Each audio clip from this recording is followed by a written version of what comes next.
కోటనున్న దండు చుట్టూ నిల్చుచుండగా ఆ దండు వారందరూ పరిగెత్తుచు కేకలు వేయచు పారిపోయిరి. ఆ 300 మంది బోరలు ఊదినప్పుడు యెహోవా దండంతటితో ప్రతి వాని ఖడ్గము వాని వాని పొరుగు వాని మీదకి త్రిప్పెను. 23వ వచనం, ఇశ్రాయేలు కూడుకొని మిద్యాను తరిమిరి.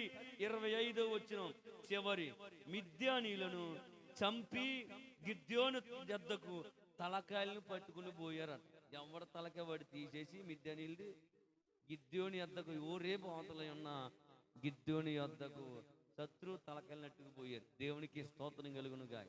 ఎంత గొప్ప విజయం జరిగింది.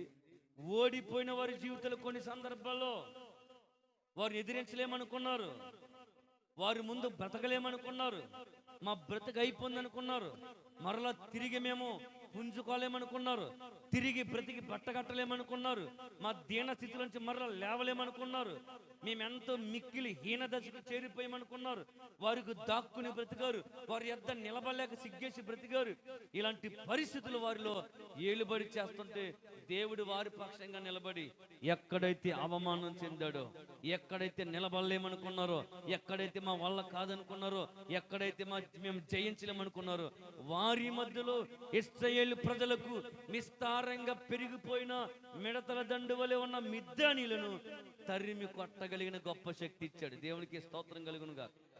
ఆయన నీ శత్రువుల దవడ ఎమ్ముకుని విరగొడతాడని ఉంది బైబిల్ గ్రంథంలో. అప్పుడప్పుడు అంటాం కోపం వచ్చి దవడ ఇరిగిపోద్ది అదవా, మళ్ళీ అంటాం లేదా? అప్పుడప్పుడు అంటాం లేదంటే దవడ పళ్ళు.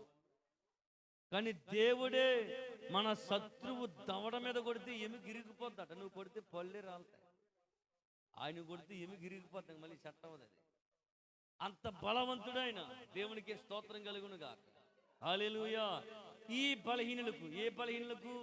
ఇశ్రాయేలు ప్రజల బలహీనులకు, దాక్కుని బ్రతుకుతున్న వారికి, భయంతో పొట్ట చేత్తో బిడ్డల్ని ఎత్తుకుని పారిపోతున్న వారికి, గిద్యోన చాటున బ్రతుకుతున్న బయటికి రా అబ్బాయి అని పిలిచి ధైర్యపరిచిన దేవుడు వీరి పక్షంగా నిలబడి అయిపోందన్న బ్రతుకును మరలా తిరిగి అద్భుతంగా కట్టాడు.